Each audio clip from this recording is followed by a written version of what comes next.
Thank you for downloading the Start the Week podcast from BBC Radio 4. For more information, go to bbc.co.uk/Radio 4. Hello, well, we're talking about the most important and controversial question of all, the nature of reality, with people as well qualified to talk about it as any I can imagine. Britain's Chief Rabbi Jonathan Sacks, who trained as a philosopher, has written Argument for Religious Faith, which is sparkling and provocative. He calls it The Great Partnership, while Professor Lisa Randall, a cosmologist, calls her book on the latest thinking in theoretical physics, the very big and the very small, knocking on heaven's door. But we're going to kick off with the scientific writer who is also Britain's most famous atheist, Richard Dawkins. He's been trying to explain basic scientific ideas about reality for children and families. And Richard, you've called this the magic of reality. A lot of people will be surprised to find a Richard Dawkins book with the word magic on the front cover. I distinguish three kinds of magic. There's magic spells, as in frogs turning into princes. There's conjuring magic, stage magic, which is tricks. And there's the magic of reality, which is that magical feeling you get when you look up at the stars, when you look at a beautiful sunset or a beautiful rainbow. And reality is magical in that poetic sense, and that's the sense which I intend in this book. We'll be talking about myths a little bit later on with Rabbi Sacks, but you have integrated mythic stories about creation and the nature of reality as sort of prefaces to each part of this book. Yes, each chapter begins with a question, like what is the sun, or what is an earthquake, or what is a rainbow, and then about the first quarter of the chapter is myths in answer to the question. And why did you do that? Mainly because it's fun. I mean, they're colourful, they're lovely stories, they come from all over the world.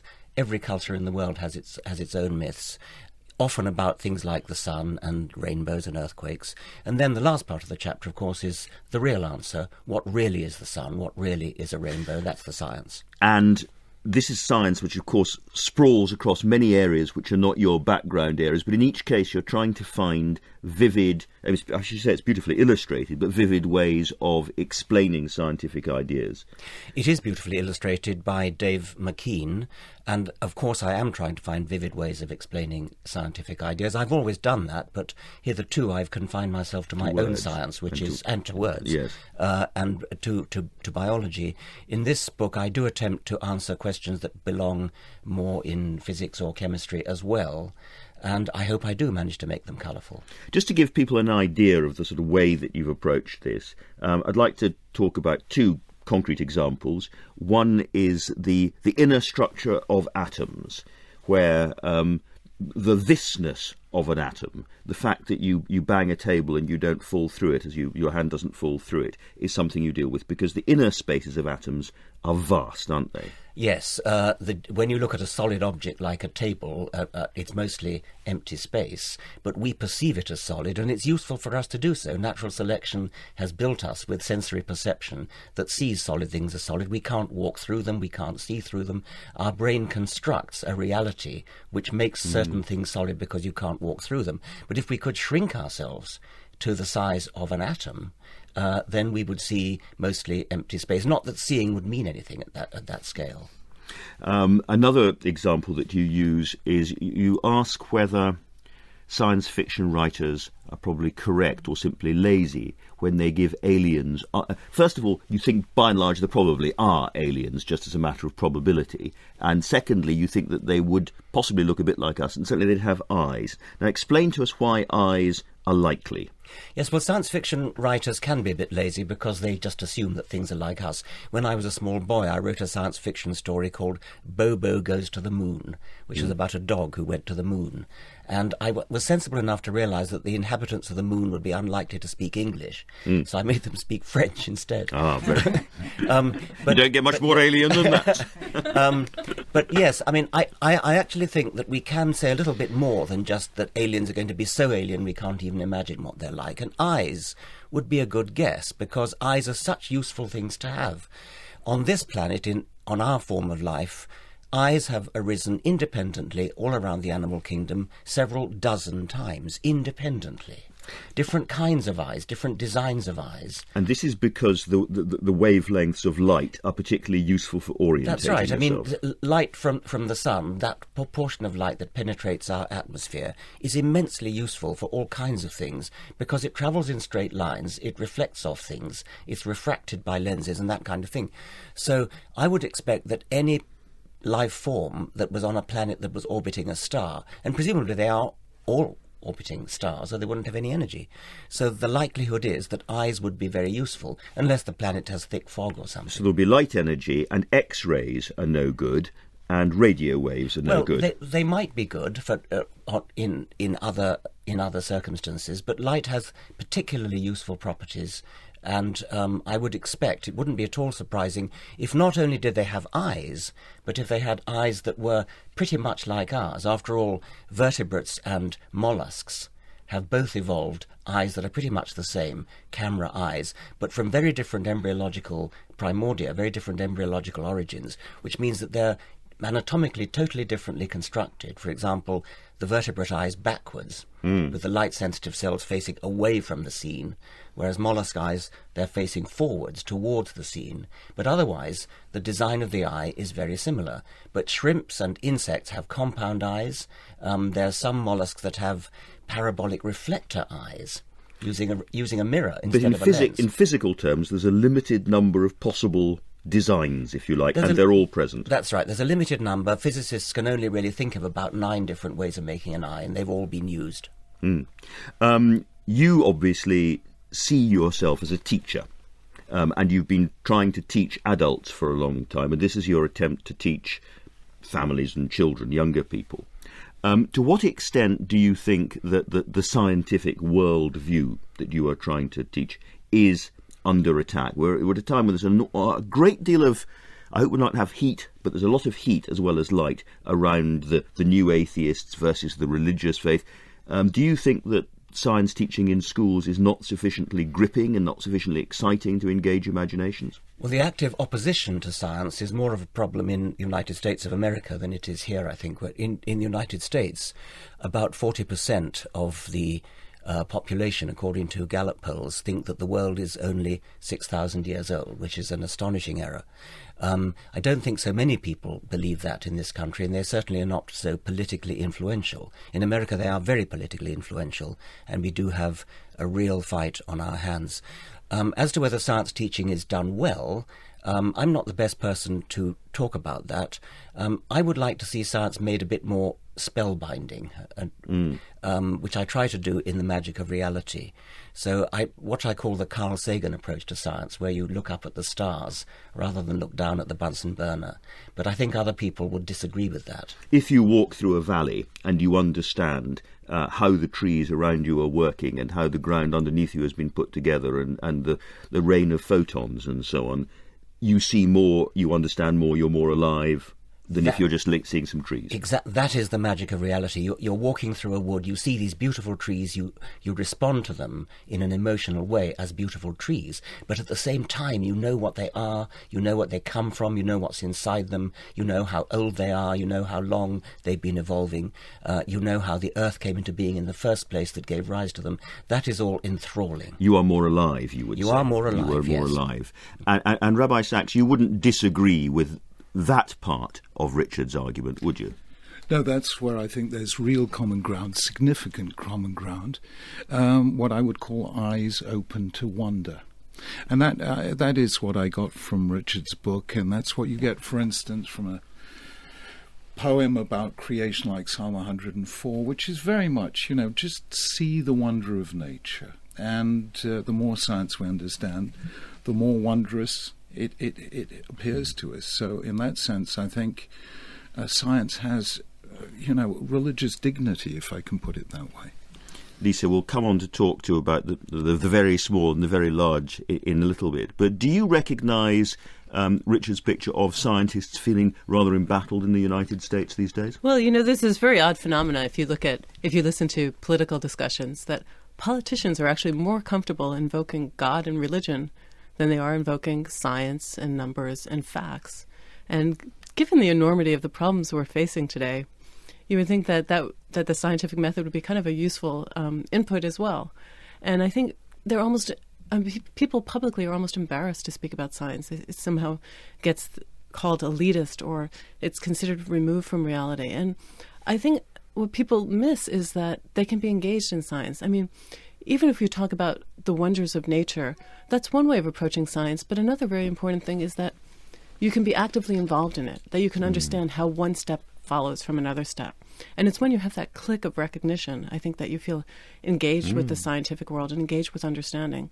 And I think it would be very nice if we could apply that also to the major problems of the world. And so it's not just science versus religion that we have to worry about, but it's really rational versus irrational thinking. And this is a big question for the United States. The world's struggling to hold its position as the world's superpower. In your area, the Large Hadron Collider is a very important project in particle physics. But America doesn't have something as big as that because Congress wouldn't provide the funding. Well, right now, I should be clear that I do theory behind the experiments. I don't do the experiments themselves. Sure. But it's true. There is the center of the kind of research I do, the center of experimental particle physics, is now in Europe, where the European community could all commit to a project. It was over a quarter century in development, but now they are achieving the highest energies, studying the smallest distances. It's really quite an achievement, both technologically and it will be scientifically pretty soon. Rabbi Sacks, we talked about the evolution of eyes a moment ago.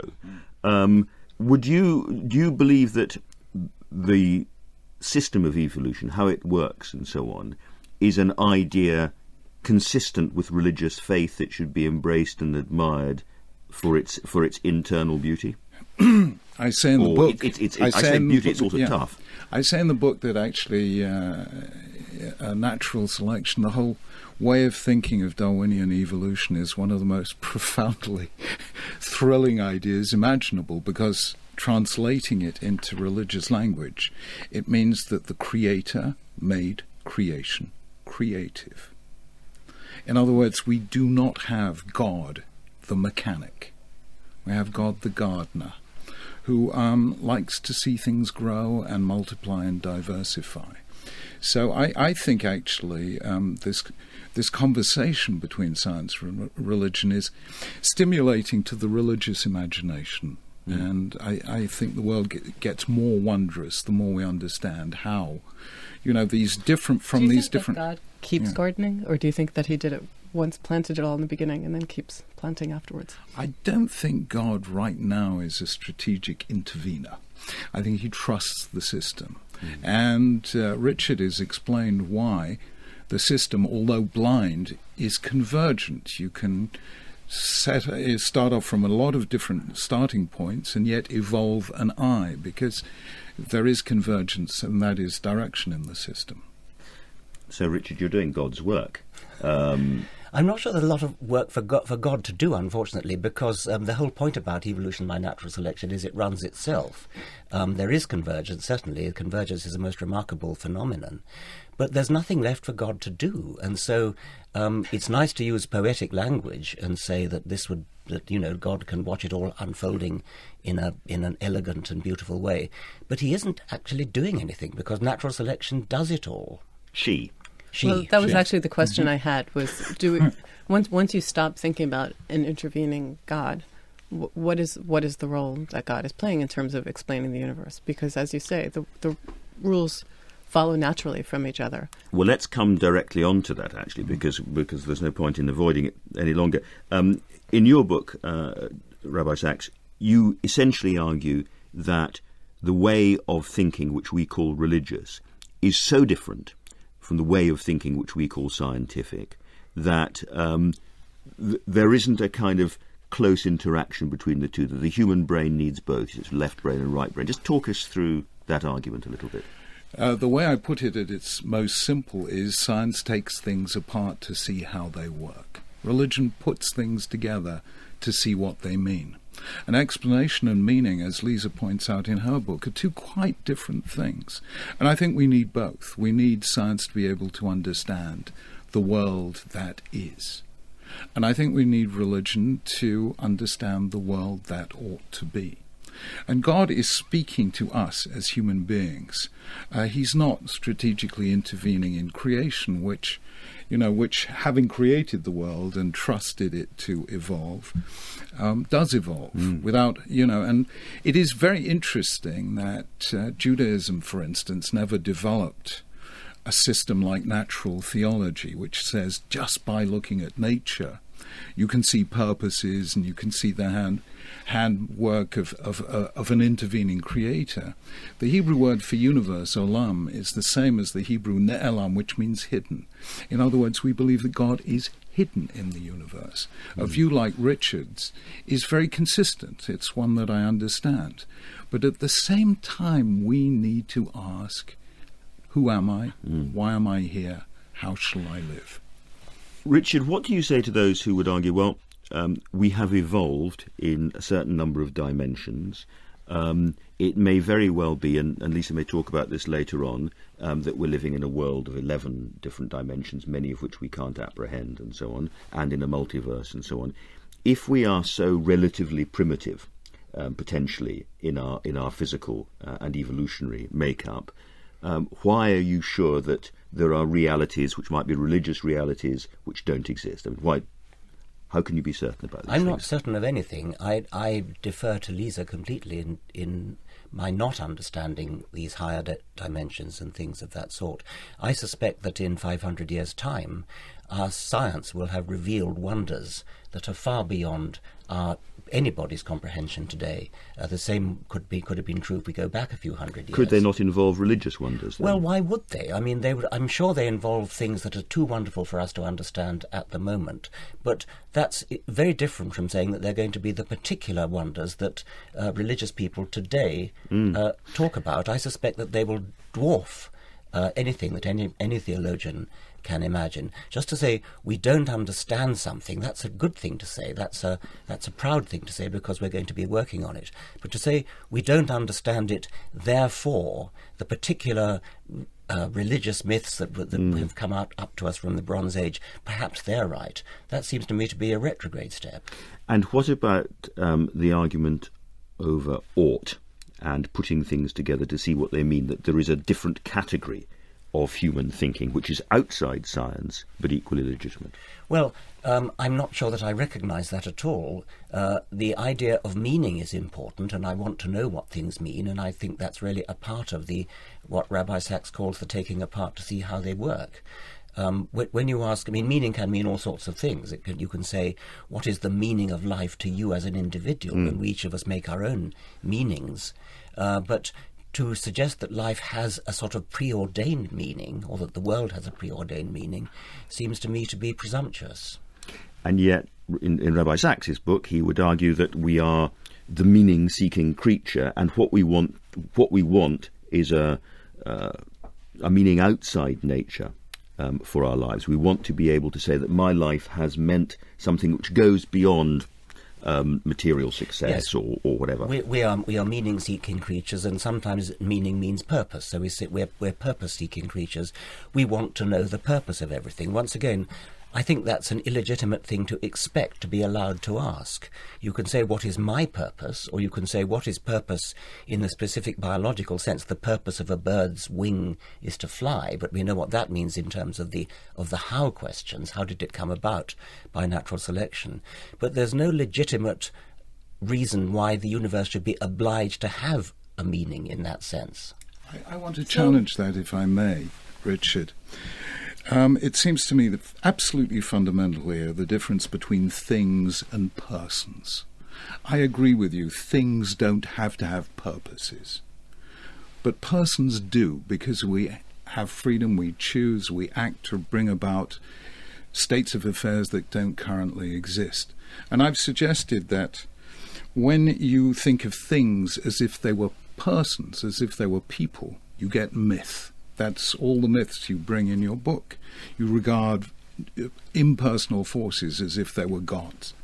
When you treat persons as if they were things, you get dehumanization, which I fear would happen in a world devoid of the concept of the sacred. Can I respond to that a little bit? I think that it's very important to distinguish science in its objectivity from what we as human beings, how we as human beings experience the world. And we haven't yet advanced that we understand psychology well enough to address these issues of meaning. Science is sort of objective. It's out there. It's based on these fundamental ingredients. It's not claiming, at this point at least, to answer all questions about how we as human beings interact with the universe. You know, it's funny, though. I was actually at a round table on science and religion at Harvard. And at the table there were many religious people, and they said, well, everyone believes that it has a purpose, that their existence has a purpose. And I said, I don't think everyone believes that. They were like, no, everyone does. And I said, well, I personally don't. And they said, but then how could you go on and do anything? And there's meaning in what we do in the sense that I personally find doing science satisfying. I find living my life satisfying. And I think we tend to assume that everyone else would find satisfying the things that we do. And it's just not true. I mean, some people can individually proceed. And in terms of answering questions, I think it's very important to keep in mind this notion of scale and how science addresses things. I'm going to come to scale very shortly, actually, because we need to talk about that. But Richard, I want to let you respond first.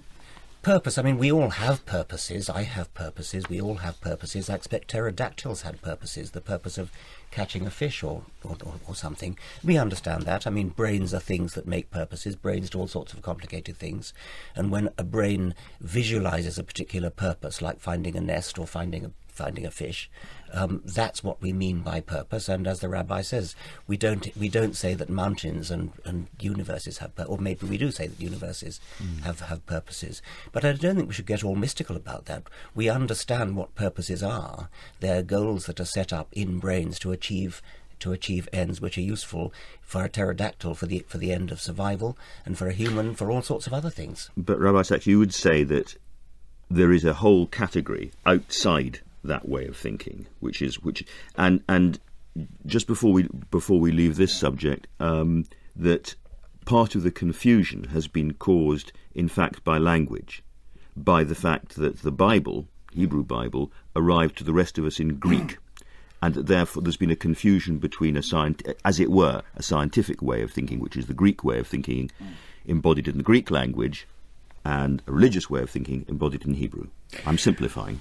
It's a fascinating story. It is, it began. I mean, my moment of discovery began when I discovered that all alphabets that don't contain vowels are written from right to left, and those that contain vowels are written from left to right.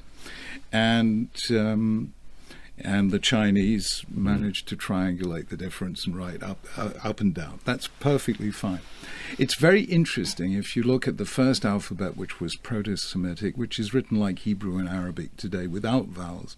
It's a right-brain language, because to understand the meaning of any word, you have to understand the total context in which it occurs.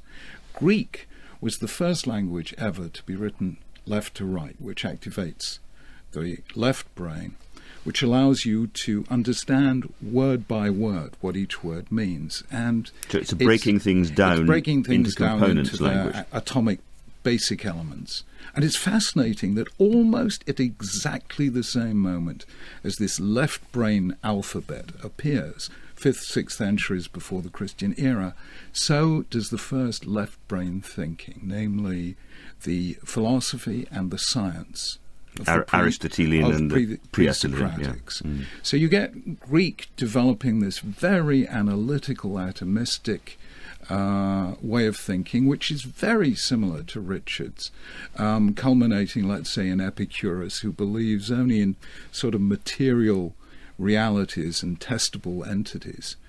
The trouble is that didn't last very long. Whereas the Jewish people and Hebrew and the religious values that it gave rise to have lasted now for 4,000 years. And what happened, and what made Europe happen and made it so creative, is that Christianity was a right-brain religion. Its founder was a Jew living in Israel, translated into a left-brain language, because all the early Christian texts are in Greek. So for many centuries you had this view that science and religion are essentially part of the same thing, they're the same way of thinking. And then this broke up during the Enlightenment, and you would argue with very deleterious effects. You did introduce, however, I want to bring in Lisa's book, because you did introduce the notion of very small and very big there, which was very helpful and kind of you. Because there's a part of Richard Dawkins' book where, Richard, you say, we're now into areas which I don't understand, so I'm not going to tell you about either, which is, broadly speaking, the cosmology and the particle physics that are the subject of Lisa Randall's book, Knocking on Heaven's Door. Lisa, introduce us first of all to the importance of trying to get our heads around scale. Sure. I think one of the notions that I do bring up is the notion of the sublime, the fact that so much of reality seems so distant, it seems enormous, but also scary. And part of the reason for that, I believe, is that the scales that physics and science cover are really so removed from our daily lives. We're very familiar with scales of about a meter, a human scale. But when we're talking about the size of the universe, we're talking about 10 to the 27th meters. That's one followed by 27 zeros. It's enormous. And we talk about scale where quantum mechanics and gravity can apply. We're talking about 10 to the minus 35 meters. So we are living our lives. All of our conscious experiences, whether we are believers or we're not believers, all the things we argue about, takes place in a very small kind of average range in the middle, surrounded by much, much bigger forces. Well, actually, our perceptions take place in that small region. The world actually takes place over this entire region. And inside us, we do have atoms. Inside of those atoms, we do have objects called quarks. These things really exist inside us. And I think it's very easy to put that into the domain of sort of mystical thinking because it seems so far removed from what we actually experience. But the brilliance of science and technology is to get beyond that, to get beyond the way we perceive things in our daily lives, to allow us to see what is really going on in a consistent, repeatable manner, that we can actually measure what is happening at these small scales and come up with theories that tie it all together. Once you break things down to the absolutely smallest possible component, and once the Large Hadron Collider has done its work and exposed Higgs bosons and all the rest of it, is there a sort of philosophical meaning about reaching that final scale? Is there something final and basic and fundamental that's more than... So, it's very funny because people always want to go to these extremes. They want to talk about the origin. They want to talk about the most basic. But actually, the Large Hadron Collider also isn't the smallest scale. And in fact, it would be incredibly miraculous for us to live in the one time where we have actually discovered all the basic ingredients. I mean, people through the centuries have made that mistake and thought, we have found the ultimate answer. And there always is one. But even if we found those most basic ingredients, there are an enormous number of questions that having the fundamental ingredients doesn't answer. I mean, those fundamental ingredients are essential. Their physical correlates are necessary. But, for example, it doesn't necessarily explain what's going on at a higher level. I mean, we can say that music consists of atoms, the oscillating air. But that doesn't tell us what music is. We still need to understand it on a broader level. And that's not to say it's beyond the domain of science necessarily, but it is important to recognize that the basic elements isn't the same as answering all questions in the universe, and that science builds on it by finding more fundamental ingredients, but also talking about what's going on at larger scales. Richard Dawkins. I've sometimes thought of this in an evolutionary way, the same point Lisa's making about scale, that natural selection has fitted us with brains and sense organs that flourish in this middle range. I think the astronomer Marr calls it sort of halfway between the very large and the very small on a logarithmic scale. So we're used to dealing with medium-sized things like wildebeest and lions that move at medium speeds. And our brains are just ill-equipped to cope with the very small and ill-equipped to cope with speeds close to those of light. So our brains are not well equipped to understand Einstein or Max Planck, but we're getting remarkably far by using the methods of science at escaping from this prison of middle world where we were evolved to think. The notion of the middle world matters in your book too, doesn't it, Rabbi Sacks? It matters hugely. It's each of these ideas, brings out the richness, let's say, of a beautiful psalm like Psalm 8, which says, "When I look at the heavens, the work of your fingers, what is man that you are mindful of him? Yet you have made him little lower than the angels." I think that sense of scale again, is something that connects religion and science, namely the concept of awe. But whereas science is fascinated by the extremely large or the extremely small, religion focuses on this middle ground. How can we humanize our relationships? How can we build structures that honor human dignity? How can we respect the image of God that is each of us? And it's that moral, ethical dimension which is real, which is expressed by religion, and which makes me want to say there is something outside of science. But there's something odd here, which is that your book is a very closely argued argument for religious faith, and yet, in a sense, there is an invisible glass wall between you and, say, Richard Dawkins. You both about the same size, about the same shape, and yet one of you has a view of ultimate meanings which means nothing to the other, and I wonder if it's actually susceptible to argument. I wonder if there is a way of arguing from atheism to faith or from faith to atheism by logic. I mentioned in the book one of the conversations I had with the late Sir Isaiah Berlin, and he said to me, "Chief Rabbi, whatever you do, don't talk to me about religion. When it comes to God, I'm tone deaf." Now, I kind of get that feeling reading Richard. He's the most wonderful science teacher anyone could ever hope to have. But when it comes to religion, he's tone deaf. Well, I suppose I am tone deaf, but I'm not sure there's anything there to hear. It seems to me that the scientific worldview, when you reflect that includes brains with all their complexity and their capacity to enjoy poetry, to enjoy music, to feel awe at the universe, to relish even the psalm that you said, the poetry of it. What is man that thou art mindful of him? It's beautiful stuff, and my brain can appreciate it as poetry, just as I can appreciate fiction. I can appreciate Shakespeare. But there is a reality out there, and reality is something which we are increasingly understanding, and in the next few centuries will understand even more. I don't think it helps to bring in anything supernatural. So I think we have to distinguish sort of religion as a social and psychological phenomena from religion as really intervening in the world. And it's certainly true that for some people that they enjoy religion for those purposes. And it's hard to argue against that because that's an individual thing that some individual will say. In fact, when I wrote my chapters on religion and science, one of the signs I thought I was doing a good job was that everyone was unhappy. And that it was actually a religious person who said, "I hate to admit this here, but you're making sense." I think it's just very easy to get into this battle. And sort of the interesting question is almost, why do we have this battle? What are people afraid of in terms of why do people fear science so much?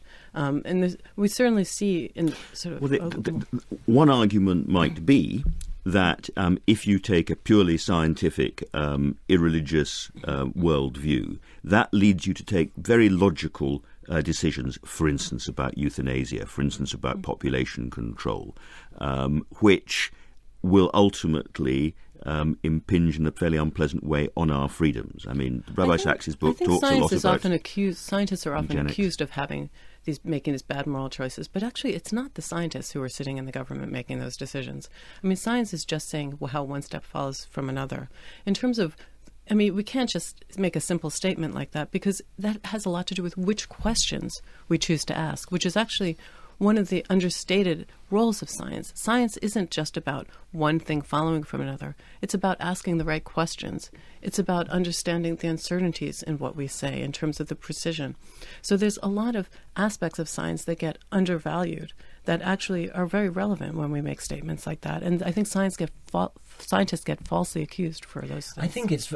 I do rather resent when people treat science as though it's nothing but coldly logical and, as it were, hands over to religion all that's warm and moving and poetic and even spiritual. I mean, we all of us are capable of being moved by beautiful music, by beautiful sunsets. Unweaving the rainbow. Unweaving the rainbow, which is my own attempt at doing that. And to somehow say, well, everything that isn't cold and logical belongs somehow in the territory of religion is actually an insult to the rest of us, because we all feel poetic. To religion as well, actually, because I like cold logic. I think I, as a religious believer, would fight. Can we just say logic without cold? Yeah, all right. Warm logic, fuzzy logic. Warm logic. The truth is, I believe, as a religious believer, we are answerable to empirical reality. We have to think things through critically. I mentioned in the book that Judaism 2,000 years ago coined a blessing over seeing a distinguished scientist, because we recognize the religious integrity of science. It is and of course I agree with Lisa, it's not scientists who make the big political decisions. But I do worry about a worldview that recognizes only science, because it will then miss out on that personal dimension, that uniqueness of the human person. It will fail to recognize... So can we go back to this theme of scale for just 1 second, though? Because I think that's another mistake that we make, that we think, again, that science is just understanding these individual ingredients. There certainly are many questions that science doesn't yet answer. And part of what science is recognizing that we haven't yet answered those questions. It doesn't mean that we should ignore all the kinds of questions that you're saying are important. Yeah. And it doesn't even mean that we can necessarily answer them with science at this point. So scientists will also be thinking along those lines. It's just a question of whether we think ultimately there might be a scientific answer. But that wouldn't be a very effective way to approach it right now. Understanding quarks is not going to help us make a moral decision today. And every scientist is aware of that. That is part of the nature of science, to understand that. Yeah, and I also don't think religion is opposed to the scientific mindset of uncertainty. After all, the Abrahamic monotheisms begin with this call to God, to Abraham and Sarah, to leave everything familiar, their land, their home, their birthplace, and travel to an unknown destination. I think the uncertainties that religion deals with are different from those that science deal with. The uncertainty that religion deals with is the world we make tomorrow. It seems to me that if religious leaders were all like Rabbi Sacks, you'd have not much problem, Richard, in the sense that there has to be, as it were, an armistice space where there are different ways of thinking and each respects the other.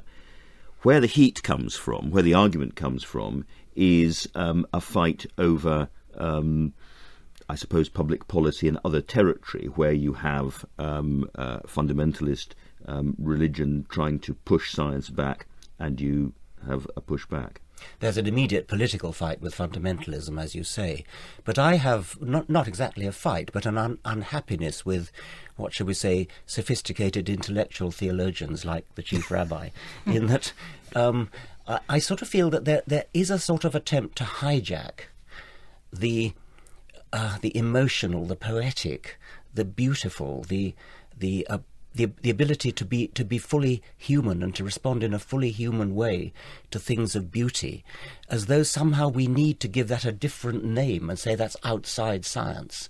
It's not outside science, it's within science, but it's, as Lisa was saying just now, it's a much more sophisticated kind of science. But the language of all of those things, the moral, ethical, aesthetic language of a purely scientific background hasn't yet quite evolved, has it? That's right. I mean, you can't actually, as Lisa says, you can't actually explain the emotion we feel when listening to a Schubert quartet in terms of atoms. We don't believe there's anything else going on, but you wouldn't use the language of atoms and quarks in order to account for what's going on. You might very well use words like transcendence, and the rabbi might say, well, you're trying to hijack that from us. You might well use the word like that. That's right, or the word spiritual. Well, can we just say that it's humans interacting with the world? Humans, but you don't need to bring in anything supernatural. Exactly. Rabbi Sacks.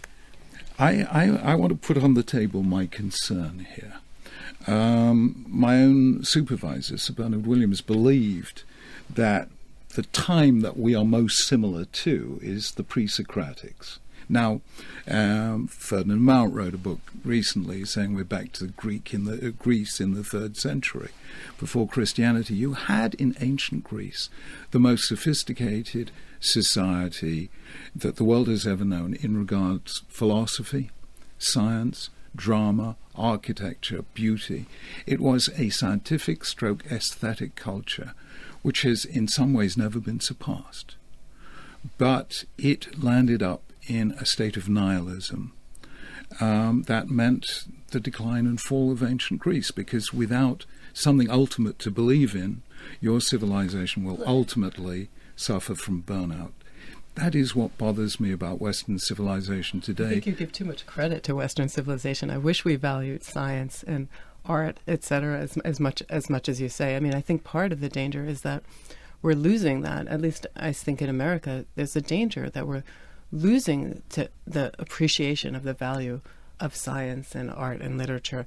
That we, as was said earlier, that the Large Hadron Collider exists in Europe. We don't necessarily have that kind of competing technology. And yet, that is part of what made the United States great with these scientific advances. Look, I partly wrote this book because an atheist scientist, E.O. Wilson, wrote a book called Creation, holding out a hand to religious believers and saying, let's save the planet together.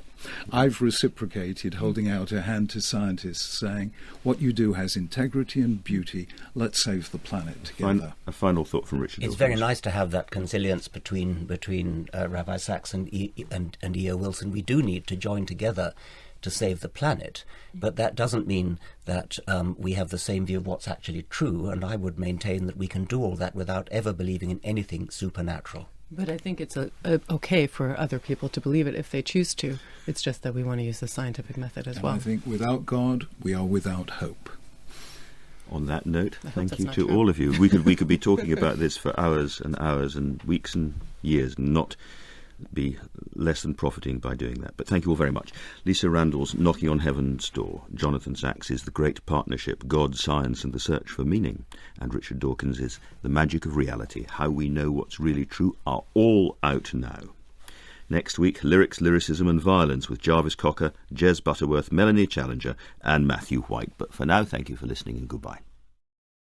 If you've enjoyed this BBC podcast, why not try some others, such as The Forum, the discussion programme about global ideas. And to find out more, visit bbcworldservice.com/forum.